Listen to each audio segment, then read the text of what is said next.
Oke, selanjutnya kita mau bahas tentang tipe human design yang reflektor. Untuk Kak Albert, silakan dilanjutkan. Oke, bicara tipe yang terakhir, yaitu tipe reflektor. Nah, di sini arketipnya adalah sepeda listrik. Ya, ini yang menarik. Nah, kenapa saya memberikan arketip sepeda listrik untuk reflektor ini? Jadi, reflektor ini merupakan tipe human design yang paling langka di antara semuanya. Mungkin populasinya di dunia ini kurang lebih hanya 1%. Jadi kalau ada 8 miliar penduduk di bumi ini, berarti kurang lebih hanya 800 juta orang. Ya, dari 100 orang, 100 manusia di bumi paling hanya satu yang merupakan tipe ini. Dan ini ditandai dengan keseluruhan diagram human design-nya, semua pusat energinya itu putih semua. Yang membuat reflektor ini menjadi orang yang paling sensitif di antara semuanya. Ya, karena dia dengan mudah bisa menyerap energi yang berasal dari luar dirinya. Ya, nah kenapa saya memilih arketipnya sepeda listrik? Ya, jadi teman-teman bayangin, pernah nggak teman-teman melihat sepeda listrik berjalan di jalan tol atau berjalan di jalan-jalan protokol besar di ya kalau di Jakarta ya kayak di Sudirman, Tamrin, Kuningan, jalan-jalan yang rame ya, atau kalau di Surabaya jalan-jalan protokol besar di Jawa juga ya jalan jalan lintas apa ya jalan lintas Pantura ya. Pernah nggak kita melihat? Pasti ya ada, tapi jarang ya. Bisa dikatakan nggak ada. Kenapa itu terjadi teman-teman? Karena bahaya teman-teman. Sepeda listrik tidak digunakan untuk berkendara di jalan-jalan protokol besar yang penuh dengan truk ya, kontainer dan yang lainnya ya. Bahaya dengan mereka. Kita biasanya akan menjumpai sepeda listrik itu di area perumahan ya, di area-area perumahan, di area tempat wisata di mana mereka bisa berkendara dengan aman dengan nyaman. Nah, sama dengan tipe reflektor ya, manusia dengan tipe reflektor. Mereka harus berada di lingkungan yang aman dan nyaman bagi dirinya, barulah mereka bisa bekerja dengan baik, ya beraktivitas dengan baik, bisa maksimal dalam kehidupannya. Reflektor itu merupakan indikator dari sebuah tempat, sebuah komunitas, ya, yang mana reflektor ini adalah mencerminkan dari kondisi lingkungan tersebut. Kalau reflektor berada di tempat yang baik, maka mereka akan memiliki perilaku yang baik. Tapi kalau misalnya reflektor ini berada dalam lingkungan yang toksik, maka karakter dan penampilan mereka adalah mencerminkan dari lingkungan yang toksik itu sendiri. Dan reflektor ini, ketika mereka sudah punya kesadaran yang kuat, mereka akan menjadi orang yang sangat-sangat bijaksana. Ya, saya mengenal beberapa reflektor dalam hidup saya dan mereka adalah orang-orang yang cukup wise ya. Ketika saya ketemu mereka, ya saya belum ngomong apa-apa, tiba-tiba mereka sudah bisa mengeluarkan wisdomnya mereka ya, Albert kamu begini ya, kenapa begini-gini, sebaiknya begini ya, karena dia bisa merasakan energi yang saya miliki dan mereka cukup wise bagaimana mereka menyampaikan saran dan pendapatnya mereka kepada diri kita. Itu reflektor, itu wise-nya reflektor, dan reflektor memang tidak punya energi yang besar sama seperti sepeda listrik ya, dia akan sangat bergantung kepada baterai. Ya kalau baterainya habis ya dia harus cas ya. Jadi dia bukan seperti mobil atau mobil balap atau kereta api yang satset yang bisa cepet ya. Mereka enggak. Mereka memang berada ditempatkan dalam harus ditempatkan di tempat yang aman dan nyaman. Itu tentang reflektor. Oke. Untuk dari masing-masing tipe human design ini sendiri, gimana cara memaksimalkan diri berdasarkan hasil tes human design masing-masing itu? Bagaimana cara untuk sorry diulang? Memaksimalkan memaksimalkan potensi diri berdasarkan hasil tes human design. Oke, bicara soal makan ya. Nah, di human design ini menarik ya. Makan ini tidak ada hubungannya dengan tipe kita apa, terus terang ya. Kalau teman-teman nanti mengenerate diagram dari human design, ya, teman-teman nanti bisa menemukan setiap dari kita memiliki cara makan yang berbeda-beda. ya kurang lebih ada 12 cara makan menurut Human Design ya. Salah satunya adalah misalnya dia punya pencernaan pemburu. Pencernaan pemburu itu adalah dia kalau makan bisa sekaligus banyak. Misalnya contohnya siang ini dia makan, ya makannya banyak ya. Mungkin malam dia udah nggak makan lagi, atau besok dia nggak makan lagi, atau lusa baru dia makan. Ada yang didesain makan sedikit-sedikit, tapi sering, ya. Terus kemudian ada yang makan dia harus makan makanan yang hangat atau panas, karena pencernaannya dingin. Atau sebaliknya, ada yang dia harus makan dengan hanya yang dingin-dingin, ya, karena pencernaannya udah panas. Tiap orang beda-beda. Saya sendiri, saya punya pencernaan saya adalah eh, cahaya siang. Artinya, cara saya makan adalah setelah matahari terbit dan sebelum matahari terbenam.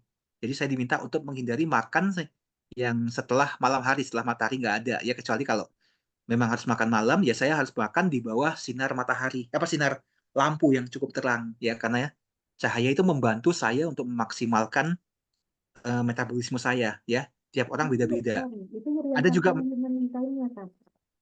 yes, ada. Itu bisa di dalam dia bisa download itu di kalau di website kita kan juga ada kan yang di humansindonesia.com tuh ada tipe cara makannya masing-masing itu beda-beda setiap orang. Ada yang harus makan dalam kondisi kesunyian karena kalau rame metabolisme dia akan terganggu. Nah, pertanyaannya, kenapa kok ada yang seperti ini? Kok ribet banget ya dalam hidup itu? Ya karena setiap dari kita memang dirancang memiliki pencernaan yang beda-beda. Ya, konsep yang selama ini mengatakan bahwa sehari kita harus makan 3 kali, itu buat kita di desain. Itu siapa yang ngajarin sih sebenarnya? Siapa sih yang membuat konsep seperti itu? Yang harus ada sarapan, makan siang, makan malam, ya kan? Itu kan sebetulnya kan dimulai dari ketika dunia ini memasuki proses yang dinamakan revolusi industri. Ya, teman-teman di sini mungkin sempat belajar ya tentang sejarah ya, bahwa di dunia ini dari zaman agriculture, dari zaman berburu mengumpulkan, kemudian ketika ditemukan mesin uap untuk pertama kali, ya manusia akhirnya semacam memasuki sebuah periode kehidupan yang baru, periode dunia yang baru. Ya di mana pada saat itu mesin membutuhkan orang untuk mengoperasikannya. Nah, untuk orang bisa mengoperasikannya, maka dibutuhkan sekolah. Ya, maka ada sekolah sampai hari ini yang mengajarkan orang skill tertentu untuk mereka bisa mengoperasikan sebuah sistem, ya.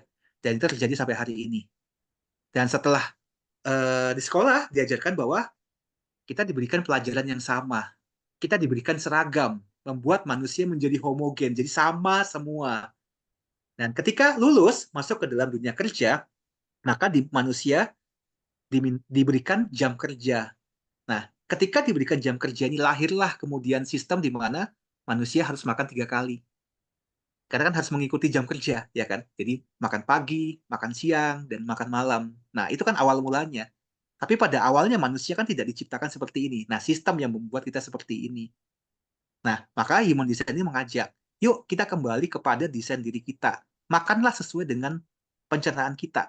Karena ketika kita makan sesuai dengan pencernaan kita, yang terjadi adalah kemampuan kognisi kita akan meningkat.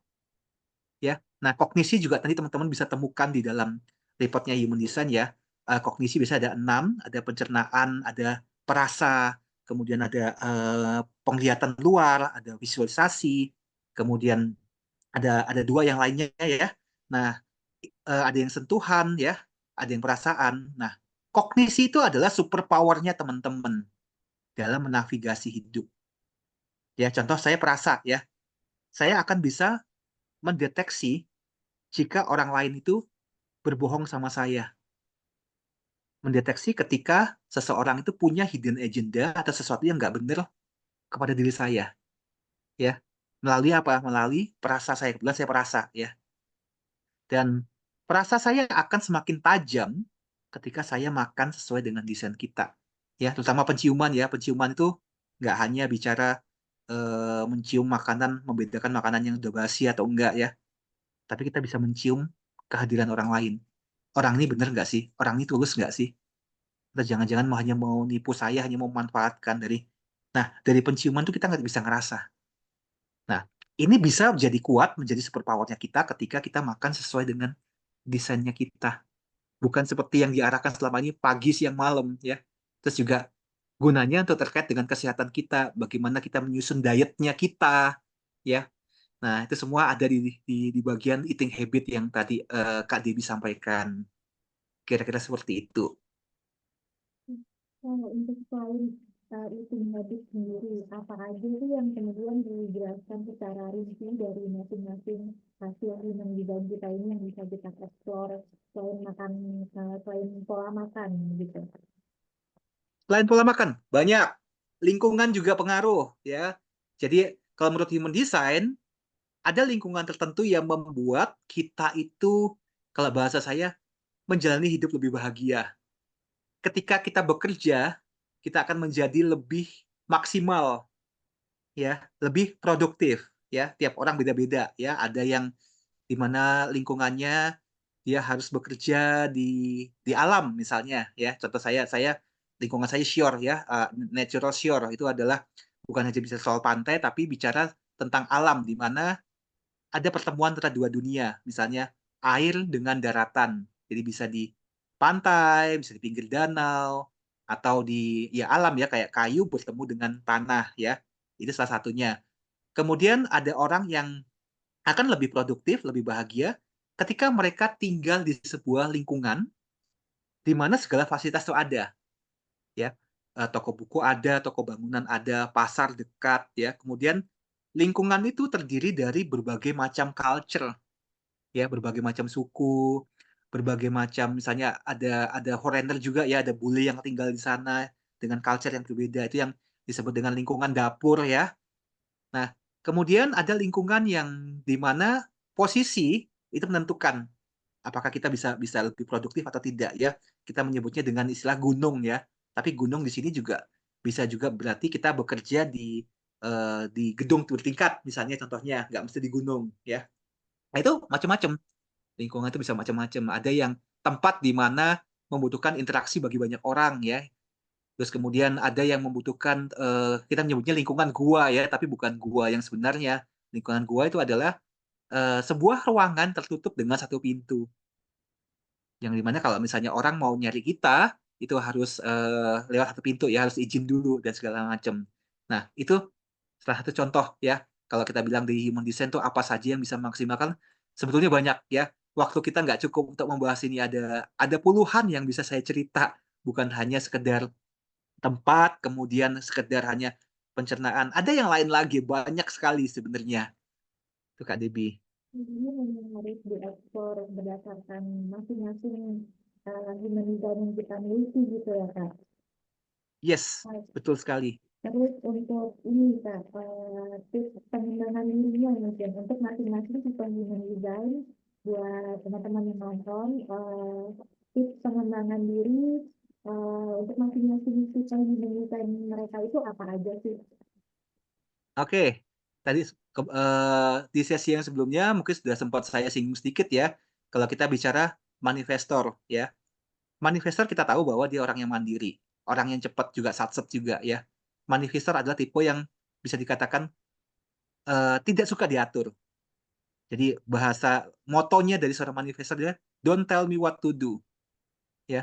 Jadi manifestor membutuhkan kebebasan untuk mereka berkreasi, melakukan kreativitas sesuai dengan waktunya mereka. Ya kadang-kadang manifestor itu nggak bisa diduga karena kadang-kadang bisa cepat dan pergerakan mereka mandiri. Ya, tapi selalu harus diingat sebagai seorang manifestor, sebagai seorang kereta api, ya kita tidak hidup sendirian di dunia ini. Jadi ketika seorang manifestor atau kereta api ingin bisa maksimal dalam hidupnya, bisa lebih nyaman dalam hidupnya, ketika ingin melakukan sesuatu yang memberikan dampak kepada banyak orang, sebaiknya inform, memberitahu sekelilingmu, ya aku mau bikin ini ya supaya orang-orang di sekelilingmu tahu apa yang dirimu sedang kerjakan, sehingga memberikan ruang kebebasan bagi dirimu. Sama seperti kereta api. Kereta api kalau mau berangkat, yang dilakukan apa? Kak Debi pernah ke stasiun kan kereta api? Kalau kereta api mau berangkat, dia ngapain biasanya?